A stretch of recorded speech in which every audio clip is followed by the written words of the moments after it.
Appreciate your time. Thank you for having me. Why are you running? Well, we believe that the 27 million Texans deserve better than what we've had. Senator Cornyn has been in office since 2002. We think most particular our team believes over the last, say, 3+ years, Senator Cornyn has aligned himself with President Trump and Mitch McConnell as opposed to Texans. And we would, I'd rather see, I believe the other 27 million Texans would rather see Senator Cornyn fighting for Texans, avoiding the partisanship, focus on policy rather than politics, which has particularly been the case in the last 3+ years. What specifically do you believe he has focused on that goes against Texans? Well, the biggest thing, I come from a business background. I've started 4 businesses, created hundreds of well-paying jobs. Not once did we borrow money to pay our bills. Senator Cornyn has voted to extend our spending beyond this year. We'll close our books, what is today's date, September 30th, for the federal government fiscal year, and we'll run in a deficit north of $1 trillion. That's on top of the $22 trillion that we already have. So my number one objective, should I make it through this, is to look at this from a fiscal conservative policy perspective as it relates to the budget and how we could get to a balanced budget over time. Now, I think President Trump, to his credit, lowered corporate tax rates down from 39.1 to 21%. And keep in mind, every point of increase or decrease in taxes represents roughly around 500 billion in revenue, so in tax receipts. So if I was John Cornyn sitting in his seat, I would have argued that, look, it's the right thing to do because we're pro-business, we're tax friendly. That's why we see a lot of people coming in from California and New Jersey and New York. But I would have argued that the idea of going to the point that where we did, which is the right direction, was just a little bit too far. And instead of just getting behind Mitch McConnell and the president and signing off on something that, in my opinion, that I don't think he paid much attention to, I think he should have. So you would have voted against the tax bill? I would have voted that we figure out a way, I would have suggested that we figure out a way to lower the tax rate, marginal tax rate of where it was at 39.1% to some reasonable number that was not 21%. Like what? Well, so if you go back to the math I just articulated, so for every 1%, it represents roughly around $500 billion in tax receipts. So do the math on it. And so we're just going to sign off here in a few days on a $1 trillion deficit just in this fiscal year. So if we'd adjusted that just a few points, perhaps that wouldn't be that way. So give me a number then, as far as the tax cut, lowering the corporate tax rate to what then? Well, I mean, look, I wasn't there when the bill was debated, but you can do the simple math on it. So if you go by my math, then, if it's not 21%, bump it up by 2 points, by 3 points, and perhaps we're not sitting here talking about $1 trillion deficit for this fiscal calendar year. So do you support a balanced budget amendment? Absolutely. And does that mean that if you're going to still cut taxes, does that also require a cut in spending? It does. And so, I'm a Reagan Republican. I believe in limited government, a strong military, But I believe that the military should be based on a strong spending metric, meaning that it's the number one line item that we have in our budget, somewhere to the tune of $760 billion. So I would look at that, and I would look for waste. I would look. We have hundreds of defense contractors that the federal government does business with, and I could go on inside examples. And I think probably one good example is the stealth fighter F-35, which is a replacement for the F-16. The cost overruns on that jet are just enormous, and so. What is Senator Cornyn and others for that fact? But I'm just focusing on Cornyn because I'm running in the state of Texas. But what has Senator Cornyn done to rein in the cost on the defense contractors, particularly as it relates to the F-35, which has been just an enormous fiscal disaster in terms of the money that we've spent on that jet? Yes, it's needed, and yes, it's a replacement for the F-16, which was our fighter jet up until 4, 5, 6 years ago, and the F-16s are now being sold to our allies and friends. But there has to be you have to reconcile, and in order to get to a balanced budget. And keep in mind again, if you look at our budget, it's the biggest line item we have. Let me ask you about. You've never run for office before, is that right? No, that's correct. Yeah. So how does somebody without any governmental, official experience decide to run for Senate and think he's going to beat a well-established incumbent? Well, we believe a couple of things. One is we think that the Texans deserve a fresh look in Washington from a guy that spent his entire career. I was 62 years old yesterday. I've spent my entire career in business. As I noted earlier, I built 4 successful businesses. I know what it is to meet a payroll. I will work for the people of Texans. We believe, our campaign believes that Senator Cornyn, in particular, again, I want to emphasize this, since Trump has come into office, has aligned himself with the 2 individuals that I mentioned earlier. And I won't do that. I will, if elected to the U.S. Senate for Texas, I will fight for Texans. I will work tirelessly 7 days a week to work for Texans. And I think, to say it another way, I'm not afraid to break a little China, not referring to the country. So I'm not afraid to speak up to the leader or to the president, to the executive branch for that matter, and debate policy. Do you support President Trump? Well, I think, and I'm a Republican.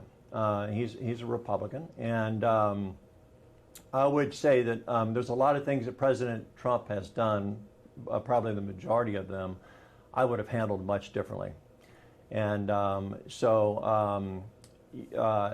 do I support him? I do, as long as he's not doing things recklessly. And I think the Ukraine deal is a very good example of things that have just in recent days, where if I was to be in that position, I would have handled that much differently. I would have handled the response to that much differently. So yeah, I think President Trump has done some good things for the country, but look, it's not his demeanor, his behavior, listen. We have our children, our grandchildren, that are watching the leader of the free world conduct himself in many cases as if a 12-year-old would conduct himself. You can't conduct foreign policy via Twitter, and we've seen that time and time again. It seems like you're on the fence about your support for President Trump. No, I would say that I'm not afraid to challenge President Trump. I think what we've seen with Senator Cornyn and you know, my campaign has got ample evidence of this, is that Senator Cornyn is more interested in toting the party line. We don't even know where Senator Cornyn stands on most issues. In fact, the majority of the issues, until there's been a vote, and then we find out what side he came out on the vote. So he's very reactive, and again, I want to limit this time frame to really the last 3.5, 4 years or so. It didn't used to be this way. You know, he was both the minority and majority whip. I mean, he's been in leadership position in the Senate. I mean, he's been there since 2002. But I think we can do better. That's why I'm running. I realize that Senator Cornyn has a name. I believe that there are polls that are evident to the 27 million Texans that show that he has a very low job approval rating, somewhere in the 37% rate, and there's about 2/3 of the Texans either are neutral or have never even heard of John Cornyn's name. So that to me is troubling. Now, and I'll stop on this final comment, is that, you know, if you look at our other senator, Senator Cruz, he's more of a recognizable name because he ran for president, right? So he was all over television, you know, for a number of years. So let me ask you, as far as somebody who says not afraid to challenge President Trump, if you look at all the polls in Texas and nationally, Republicans overwhelmingly support President Trump. So how do you challenge Senator Cornyn on one hand when Trump is very popular in the Republican Party? And do you think conservatives, the grassroots, are going to go with somebody who says, you know, has raised a lot of concerns about the president? Yeah. Well, first of all, I would challenge you on President Trump's likability this time around. I think the first time around, I think there was very similar to what, you know, my platform is now, is that, hey, you know, Senator Cornyn has perhaps done a good job early in his term. In recent time, he's not. We believe that. I think now now we're going on 3.5 years of experience of looking at the behavior of President Trump. And I think this likability by the conservative Republicans, I would argue that point with you. So, well, I've only based it on polls that I've seen. Well, I mean, look, it's polls have been pretty consistent. Polls are polls, right? And so you look at them one day they're this, the next day they're that. It depends on what poll you're looking at. Listen, I said earlier, I think the president's done some good things, but I think now, as we've now have had the experience with him, I think you're going to see a bit of a shift as we go into 2020. That's my belief. I mean, look, I don't want to get too deep in the weeds here. I think, look, unless a viable GOP candidate steps up and challenges President Trump's going to get another term. Let me ask you just about, you brought up just in recent days, we've seen that Speaker Pelosi has set in motion an impeachment inquiry. Yes. Do you support that? Well, look, I think the Democrats are headed down a perilous road. And, you know, this, look, let me preface my comments. If the president, in fact, had a conversation with the president of Ukraine and was trying to curry favor with the president of Ukraine as it relates to Joe Biden and Hunter Biden, then he's wrong, and there should be an investigation. The transcripts that were redacted and produced, and now the Senate has seen, those actually aren't the actual transcripts of the phone call. This is an actual recollection from security folks that were on the line or listening on the line when he had the phone call with the president from Ukraine. So I would say that you know, the story goes on further that President Trump has instructed his people to take the transcript off the normal server of where it is and place it into another server of where they put extraordinarily top secret, covert type material on this other server.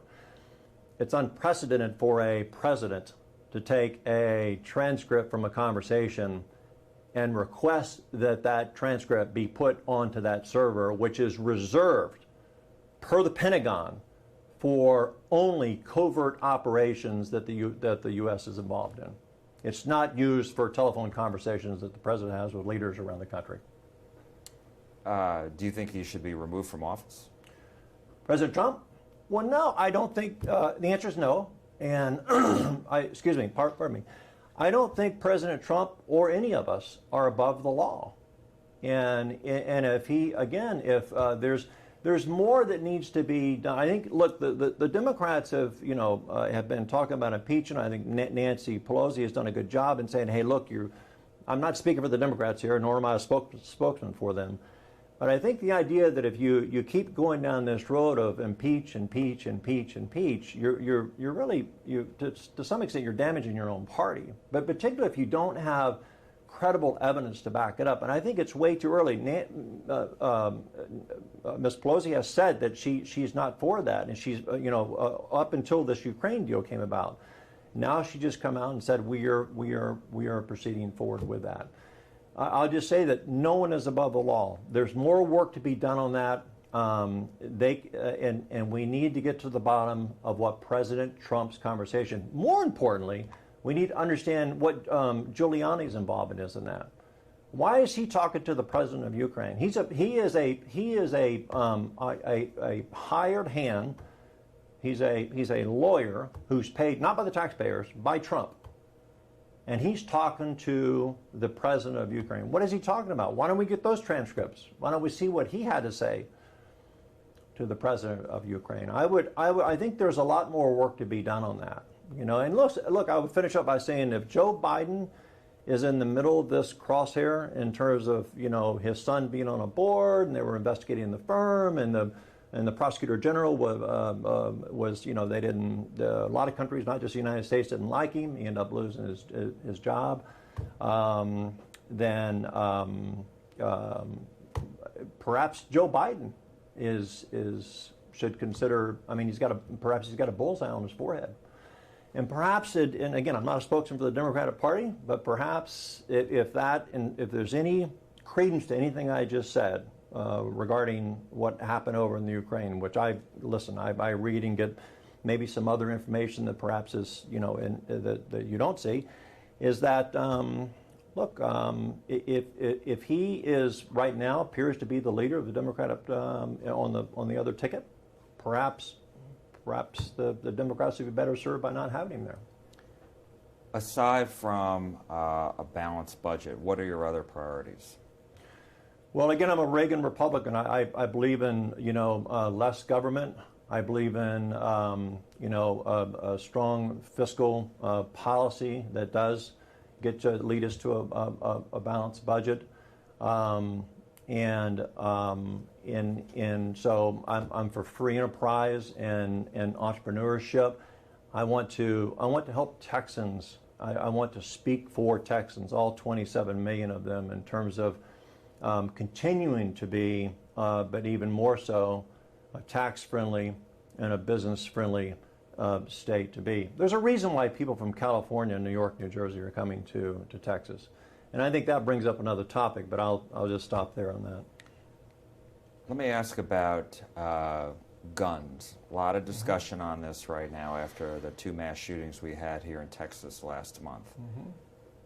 Where are you on expanding background checks, red flag laws, and even Beto O'Rourke's idea on confiscation of assault-style rifles? Right. Well, let me say, first of all, I'm not, hell no, I'm not coming after your AR-15s. Look, the gun law, the gun situation that we have in not just in Texas but in the country is it needs to be addressed. One, to enforce the laws we already have. I believe in the Second Amendment. I believe that people have the right to bear arms legally. There are really multiple criteria of these cowards that are going in and committing these mass killings. So we had, I believe in August, I believe it was 53 murders in the state of Texas. So if you look at the criteria that's set out, is that generally these are white males. They're living at home. They're lonely, or they're loners or lonely. They have generally some type of a substance abuse, whether it's alcohol or drugs. We have the data points to support all this, right? More importantly is that roughly 98% of these mass murders from these cowards that have taken place, as you and I have been watching this, those individuals have communicated to someone close to them, somebody close to them that is in their circle, about their plans. So we have to figure out, again, if I'm in Cornyn's seat and I'm in Washington, I'm